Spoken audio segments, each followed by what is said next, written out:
چاہیے اور رات ڈلنی چاہیے، لیکن اس کے واسطے تحریک چلنی چاہیے۔ اس طرح تو منجمد ہو جائیں گے آزاد رہے، اس طرح تو منجمد ہو جائیں گے آزاد رہے، زندہ رہنے کے لیے کروٹ بدلنی چاہیے۔ جناب صدر، گرامی قدر اور مہمان دوستو، انصاف قوموں کی زندگی کو توانا رکھتا ہے، بلا شبہ اس حقیقت میں کوئی شک نہیں، لیکن اگر حضرت علی رضی اللہ عنہ کا یہ قول دیکھا جائے کہ کوئی معاشرہ کفر کی بنا پر تو قائم رہ سکتا ہے لیکن ظلم کی بنا پر نہیں۔ سنا آپ نے اللہ اکبر فرمایا، کوئی معاشرہ کفر کی بنا پر تو قائم رہ سکتا ہے لیکن ظلم کی بنا پر نہیں۔ جب کوئی معاشرہ ظلم کی بنا پر قائم ہی نہیں رہ سکتا تو پھر قومی توانائی کا سوال ہی کیا باقی رہ جاتا ہے؟ جناب صدر، ایک تاریخی حقیقت ہے کہ جب ایک برطانوی وزیر اعظم کو ایک سپہ سالار نے بتایا کہ ہم شکست کھانے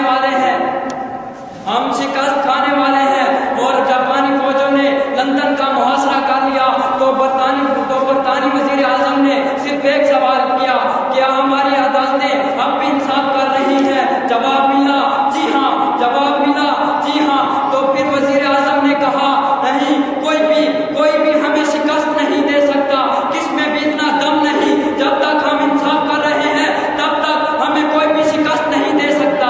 پیارے حاضرین محفل، زمانہ گواہ ہے، جاپانی فوجوں کو آخرکار پاسپا ہونا پڑا۔ یہ میرا ثبوت ہے، یہ میری ثبوت ہے میرے قائد کا کہ انصاف قوموں کی زندگی کو توانا رکھتی ہے۔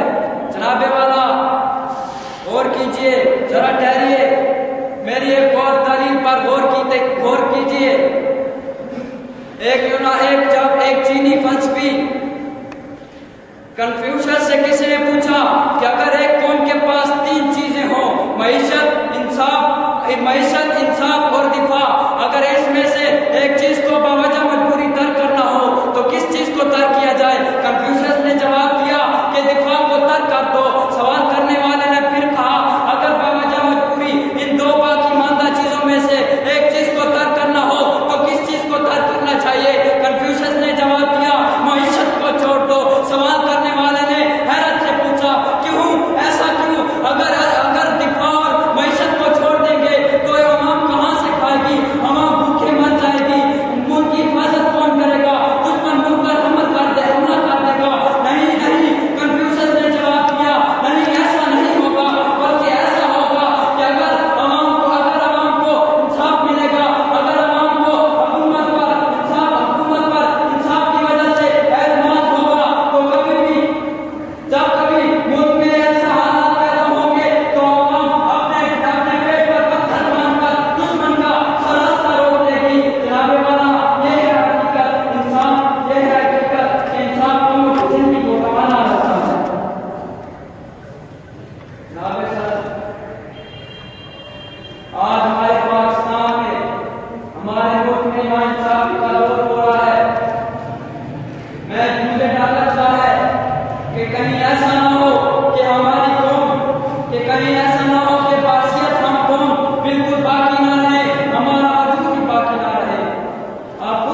آج ظالم انصاف کی دھجیاں اڑا رہے ہیں، گلی گلی باولے کتوں کی طرح مظلوموں کو کاٹتے پھرتے ہیں۔ سیالکوٹ کے دو نوجوانوں کی ویڈیو دیکھ کر، ویڈیو میں پولیس اہلکاروں کو دیکھ کر مجھے قاسم صاحب کے یہ شعر یاد آ گئے۔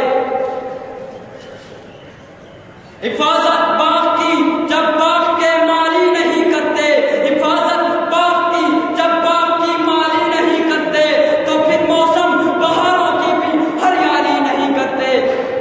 خدا حافظ دوستو، خدا حافظ دوستو تمہارا اس چور نگری میں، خدا حافظ تمہارا دوستو اس چور نگری میں، جہاں کے پالتو کتے بھی رکھوالی نہیں کرتے۔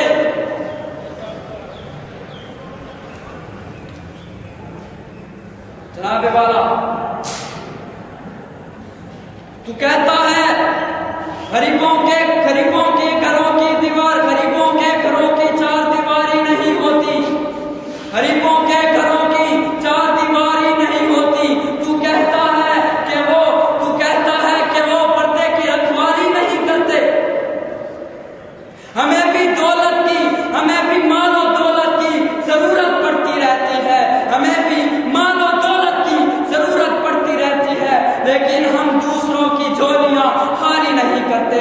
جناب والا میں پوچھتا ہوں ہمارا انجام کیا ہوگا؟ ہمارا انجام کیا ہوگا؟ ہم میں نہ زندگی کی رما، نہ روشنی کی جستجو، نہ مستقبل کی امید، نہ ہار کی خبر، نہ رنگ، نہ گھن، نہ امن، نہ ترنگ، نہ شوقی، نہ ولولہ، نہ علم کا ذوق، نہ ادب کا شوق، نہ دل، نہ دھڑکن، نہ تپش، نہ حرارت، کچھ بھی باقی نہیں رہا۔ تو ہم انصاف کیا مانگے؟ ہم انصاف کا علم بھی کیسے بلند کر سکتے ہیں؟ جناب والا کیا میں غلط کہہ رہا ہوں؟ جناب والا غور کیجئے، میری گزارشات پر غور کیجئے۔ دور حاضر تو ویسے بھی ان لوگوں کے لیے مر کے مفاجات کا پیغام لایا جن کے بازوؤں میں پتوار کھینچنے کی ہمت نہیں ہوتی۔ اس نظریے کو شفاف زبان میں تمام کن فی الحال کہا جاتا ہے اور چھیرا باندھا جاتا ہے تو ڈارون جیسے ناداں کے سر پر، حالانکہ صدیوں پہلے مولانا روم اسی نظریے کا پرانے پہلو پیش فرما چکے ہیں۔ اس نظریے کو سروائیول آف دی فٹسٹ کے نام سے مشرق میں مایوسیوں کا پیغام بنا کر نشر کیا جاتا ہے۔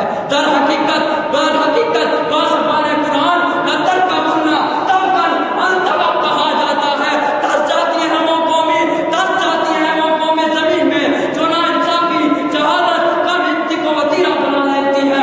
اللہ تعالیٰ بھی ان کے لیے فرماتے ہیں فَغَصَبْنَا بس ہم نے انہیں زمین میں دنسا دیا۔ زمین پر کیڑے مکوڑوں کی طرح مر کے مفاجات کے